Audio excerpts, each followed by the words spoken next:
Is this the first time that someone made you a portrait? No, Uh-huh. no, Okay. no, I've been painted before. And how was that? Did you like it? No. No? Oh, that's good. So It, you're fa- very critical. it faces me with myself. It faces me with my own image, which is not always pleasant. I'm the youngest of 5 children. Both my parents were married twice. They were both widowed when they married each other. And both had children from their first marriages. My mother had 1 daughter, and my father had 2 sons. And my mother was born in Hungary, lived in Vienna, was married in Vienna, her first marriage. And my father was born in Germany, in Breslau, and later moved to Frankfurt, where he was married and had 2 sons. So there were 3 children from each first marriage. My mother was 20 years younger than my father, and her husband died very, very suddenly, young, had a heart attack. And was a very successful banker, and my father's wife died in 1919, I believe, or in 1919 from during the epidemic, the flu epidemic. Anyway, so that my half-siblings were grown up already. The brothers were already grown up when I was born. In fact, when my parents married, my mother moved to Germany, to Frankfurt, because my father was living there. Oh, He was already in his 50s when I was born, and when my parents got together, actually, when my parents got married, and my father was a successful businessman. I have 1 other sister, a full sister, who was also from the same marriage as I am. In fact, my father, when I was born, my father had a granddaughter the same day. My brother had his 3rd child the same day as I was born. Oh. I went to the same class as my niece, and the whole class called me aunt. I grew up in Frankfurt in an orthodox Jewish home, religious Jewish home, and my father, who was very active in the community, in the school, in philanthropy, and had a pretty high position. I grew up in a very comfortable family life. When I was a small child, Hitler came to power. Of course, the Jewish problem became much more very serious in Germany. When I was 9 years old, my parents decided to move from Frankfurt to Amsterdam, Holland. And at first we had a very comfortable life. Of course, an adjustment. I had to change schools, of course, change countries, change schools, change homes, change friends, and learn a new language. The first years in Amsterdam were very pleasant. My whole family was there, and my parents had a relatively good life there, and we made friends, and we were content there.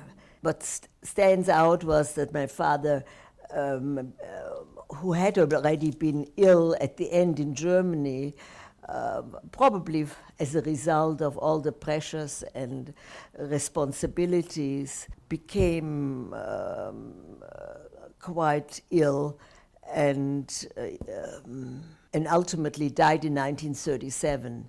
And even though he was still in the United States for a visit, he came back and suffered from heart disease and died. I remember another change after that.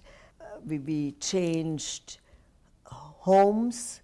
After my father's death, we moved into a smaller apartment. Meanwhile, the political situation in Germany got worse. Hitler spread out. Hitler conquered, occupied various areas first. The Rhineland and Poland and Czechoslovakia, and the danger spread. And we lived more and increasingly in fear.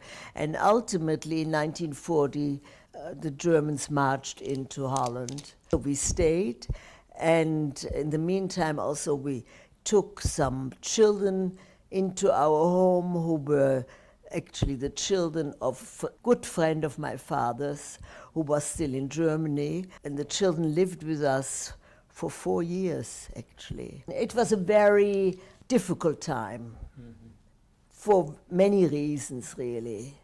For reasons that we were afraid, but what would happen politically, that the Germans would enter Holland, and also for reasons that, for instance, because of that imminent fear and imminent danger, people tried still to leave or struggled with the idea, could they leave?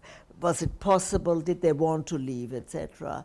My mother, who had been moving so many times in her life, couldn't face another move and didn't leave.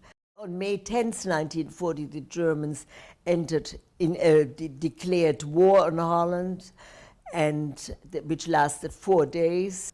On May 14th, there was victory over the Dutch, and they marched into Holland. I remember that day like yesterday, since my brother and his 3 children still attempted to get away on the last boat, but the boat never left. That was really the day our fate was determined. We were not allowed to go out since we had no citizenship. The Germans deprived the Jews of their citizenships, and the Dutch didn't give us citizenship, so we were declared stateless right away. And from then on, things really became gradually but consistently worse. We had to, we were attending non-Jewish schools, and Jewish children had to leave the non-Jewish schools. The purpose was, and that was gradually really enforced, to make people more aware of who is Jewish and who is not, and to separate the groups, and so forth. Things got gradually worse. Simultaneously, there was some resistance of the Dutch population, but it didn't last, except for a relatively small group Dutch resistance fighters who openly demonstrated and resisted against the Germans. And after a few incidents of people publicly being shot on the streets, the population relatively quickly gave up their resistance. There was an underground that was felt, and we went to a really remarkable school, a wonderful school, where the principal, the director, openly came out against the German rules. I remember, for instance, when before the Jewish children had to, and Jewish teachers had to leave the school, he gave a speech that was so moving that got him into trouble, and that there were students, a student, one was enough, who denounced him to the Germans, and he himself was afterwards put in concentration camp. And then there was a period that there were razzias where people were picked up in the streets. And then that led to the next phase, that the arrests and deportations of Jews started the deportation to concentration camps. First, it was in a kind of organized way that people had signed up for a certain group. I think one of the first groups was in 1941 when they started to arrest young men, supposedly as a punishment, as a reaction to demonstration, public demonstration. So they arrested young men and sent them to Mauthausen. I remember that. I remember for us it started that we were called up, my sister and I, we were teenagers, we were called up for work in Germany. And at that time they still called people up for labor and said, you have to show up at 9 o'clock on Monday morning at the German central office for German emigration, they called it emigration, in order to leave for work in Germany. We decided, my sister and I decided not to show up, which very few people did, because it was you didn't know what the response or result would be, but we just didn't go and nothing happened.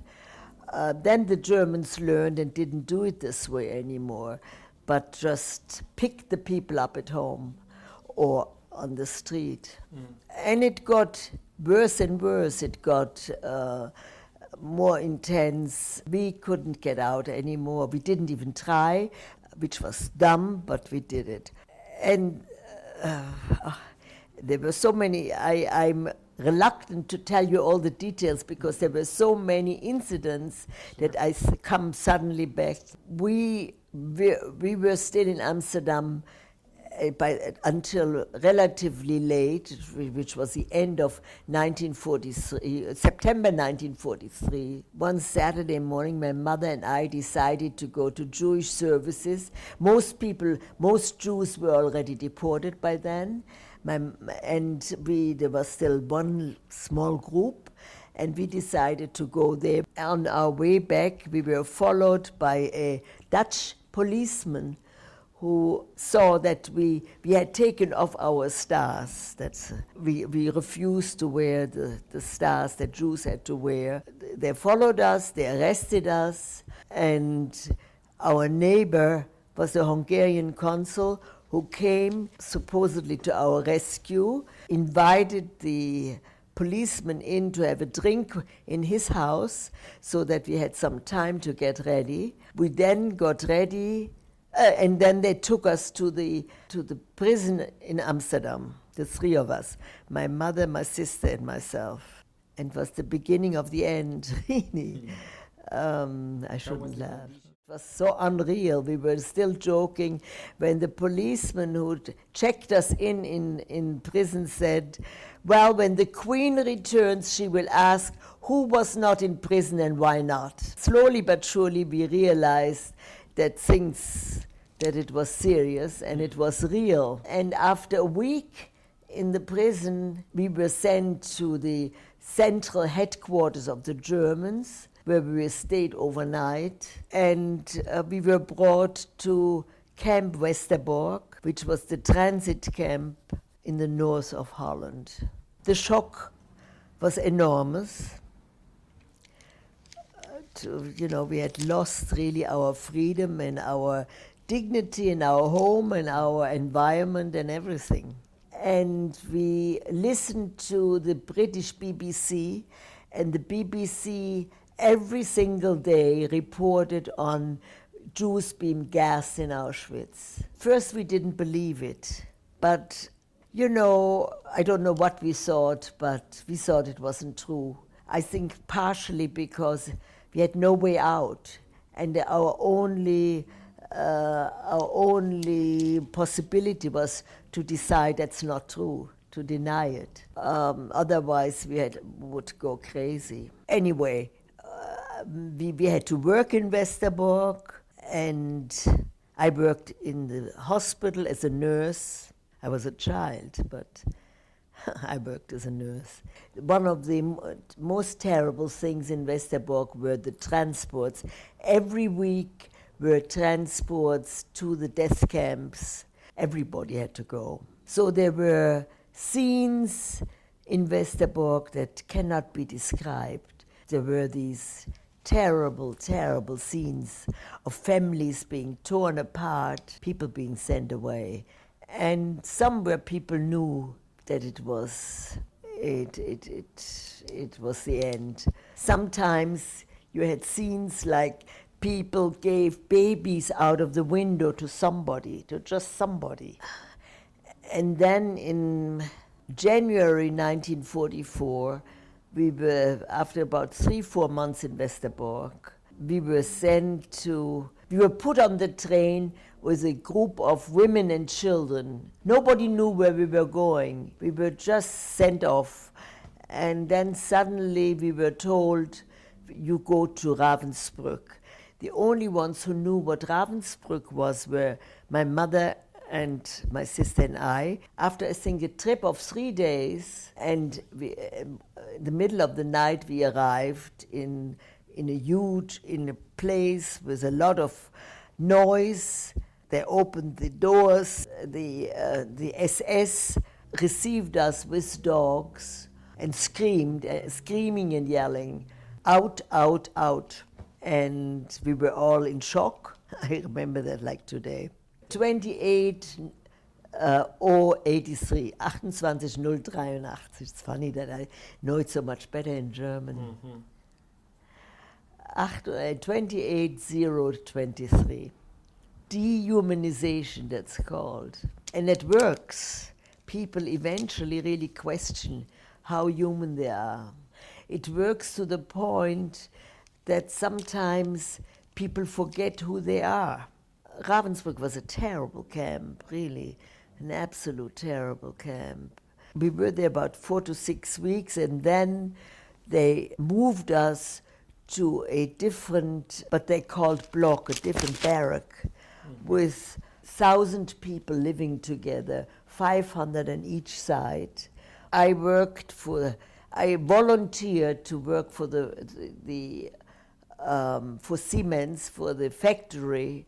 There was a factory that employed, in quotation employed, it was slave labor, no employment, but you could sign up for it. I personally came from, I told you, from an orthodox home, and I did pray every day when we were standing, to be counted, appel. I was praying, and praying my belief in God, and which I at that time felt very strongly, helped me a lot, because I always kept hoping against the reality that God would not let anything happen to us, and that God would save us. Even towards the end, when people died left and right, I believed that even if we wouldn't survive, my people would survive. And we were alone. They took us out from all these people out of the group with 3 others, but we had no idea why and what would happen to us. And they sent an SS man and an SS woman with us on the trip, and they told us, if you run away, you will never see Germany alive again. I still remember that. But the people who were on the train were military people. Some of them had come from the front, from Russia, and they tried to comfort us. And they told us, don't worry, the war will be over soon. We had no idea. One of the problems was that in Ravensbruck, we had no newspapers, no radio, no information. But on our way to Theresienstadt, we went through Berlin, and we saw the destroyed city. And that gave us great hope and joy. So we had no idea what political situation was. But these soldiers, German soldiers, not only they gave us hope and courage, but also they shared some of their food. So we arrived, we had to walk a lot. In the middle of the night in Theresienstadt, which was a ghetto, and they took us to the German commander of the ghetto. They didn't know what to do with us, so they put us into a little apartment outside of the ghetto. One of the reasons that I think that we thought that they sent us to Theresienstadt is that they wanted to save our lives for exchange with Germans in Argentina or wherever, or German prisoners of war, because they were afraid that at the end of the war we would be killed. After about 4 to 6 weeks, the commander of the camp, an Eichmann, you heard of Eichmann, I'm sure, came to our little apartment and asked how we were, and decided that they would interview us individually. They were afraid of what we knew. If we knew that we knew too much, they didn't like. If we knew too much, it would affect what we were saying. It would affect the population of Theresienstadt, because in Theresienstadt there were over 100,000 people, I think 120,000 people at one point, and 80,000 were sent from there to Auschwitz. And we knew that. We had known in Ravensbruck, some of this group, when was sent on from Auschwitz to Ravensbruck. But the group that were in Theresienstadt, they were the part of the original group was sent on to Auschwitz, where many of them were killed, and some of them were sent on to other camps. And they were afraid that we knew too much. So they interviewed us and asked us questions, separately each one, Eichmann and the commander, and there were 5 top SS officers. They told my sister, if you talk, you will go to the chimney. They asked me about the leaders of the Jews in Amsterdam, and then we had to sign that we would not talk. And then they allowed us to join the people in the ghetto. I say that with a little sarcasm, because that's the way they put it. We knew that the war was almost over when we were at that little apartment. And in Theresienstadt, the Red Cross took over, and the Germans, before the Germans left, they burned, for days, they burned the papers. They had all kinds of documents in Theresienstadt about the whereabouts of the Jews of Europe. The Germans went with cannons into the street and killed still 15,000 people. And the Russians tried to make order. And at that point, we decided to run away, and we hitchhiked to Prague. We had no money whatsoever. We had no clothes, nothing. And we went to the Red Cross, and they put us up in hotels. And we ate in the street, and there were kitchens, soup kitchens in the street, and that's how we existed. We returned to Amsterdam, not having any money whatsoever. We didn't know of anybody whom we knew in Amsterdam. Just go back to our house. Then we started to realize, after all that, we started to realize what really had happened. We were suddenly faced with all that knowledge, all that loss, so it was very difficult. So, slowly you have to kind of start when normal life continued, and we had to learn to live again. You are done. Okay, you want to say it? Yes. Oh my keep the God. cartoon. I can't believe it. All gray.